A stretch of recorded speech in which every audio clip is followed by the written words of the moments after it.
Videographer Johnny master పై లైంగిక ఆరోపణల నేపథ్యంలో ఆయనపై నార్సింగ్ పోలీసులు అయితే మాత్రం కేసు నమోదు చేసినారు. ఈ అంశాలపై అయితే మాత్రం న్యాయవాది కళ్యాణ్ దిలీప్ శంకర్ అయితే కొంత వివరణ ఇచ్చారు. అంటే ఒక న్యాయపరంగా ఎలాంటి అంశాలు తెరపైకి వస్తాయి, పలు సెక్షన్లు ఏ విధంగా నమోదు చేస్తారు అయితే అని చెప్పడం జరిగింది. 376 రేప్ కేసు కింద పెడితే మాత్రం పలు సెక్షన్ల కింద ఆయన అయితే మాత్రం నాట్ అవైలబుల్ ఉండేటటువంటి అవకాశాలు ఉన్నాయి. అంటే తర్వాత ఆయన కొన్ని రోజులు రిమాండ్ వెళ్ళిన తర్వాత డిస్ట్రిక్ట్ కోర్టుకి అప్లై చేసుకోవాల్సినటువంటి అవసరం ఉంది.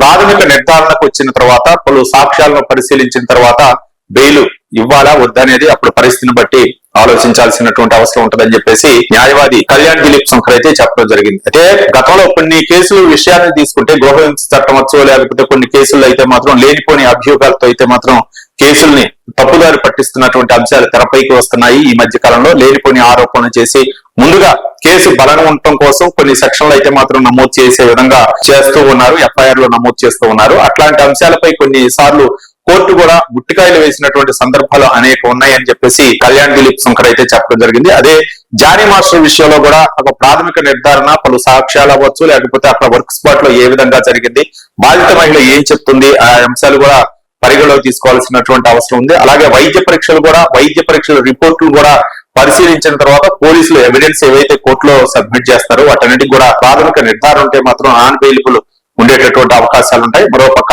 జానీ మాస్టర్ అంటే సమాజంలో ప్రతి ఒక్కరు కూడా అంటే బెయిల్ కోసం అప్లై చేసుకుంటూ ఉంటారు. మరి బెయిల్ వస్తారా అనేది మనం చూడాలి. అక్కడ న్యాయవాదులు కానీ లేకపోతే జానీ మాస్టర్ పెట్టుకునేటువంటి న్యాయవాదులు వాళ్ళు సరైనటువంటి ప్రూఫ్ ఏమీ లేవు, ఎవిడెన్స్లు ఏమీ లేవు, దానికి ప్రాథమిక నిర్ధారణ లేదు అని చెప్పే విధంగా న్యాయవాదులు చెప్పే అంశాలను బట్టే పరిగణలోకి తీసుకుంటారు. కాబట్టి మొత్తానికి సెక్షన్లు ఏ విధంగా నమోదు చేశారు నార్సింగ్ పోలీసులు, ఆ సెక్షన్ల బట్టే బెయిల్ వస్తుందా రాదనేది మనం చెప్పగలమని చెప్పారు. సుప్రీంకోర్టు గైడ్ లైన్స్ ఏవైతే ఉన్నాయో వాటిని ఆచరణలో అయితే మాత్రం కింది కోర్టులు కూడా పాటించాల్సినటువంటి అవసరం ఉంది. వాటన్నింటినీ మార్గదర్శకాలుగా నిర్దేశించుకున్న తర్వాతే కింది కోర్టులు వాటి యొక్క సూచనలు పాటిస్తుంటాయి. కంపల్సరిగా సుప్రీంకోర్టు ఇచ్చినటువంటి మార్గదర్శకాల ప్రకారం ఏ కోర్టులు అయినా సరే ఆచరించాల్సినటువంటి అవసరం ఉంది. కాబట్టి మరి జానీ మాస్టర్ పై ఏ కేసులు నమోదు చేశారనేది మనం చూసిన తర్వాత ప్రాథమిక నిర్ధారణ చేసుకున్న తర్వాత పోలీసులు పలు సెక్షన్ల కింద కేసులు నమోదు చేస్తారు. కాబట్టి వాటికి బెయిల్ వస్తారా రాదనేది మనం వేచి చూడాలి.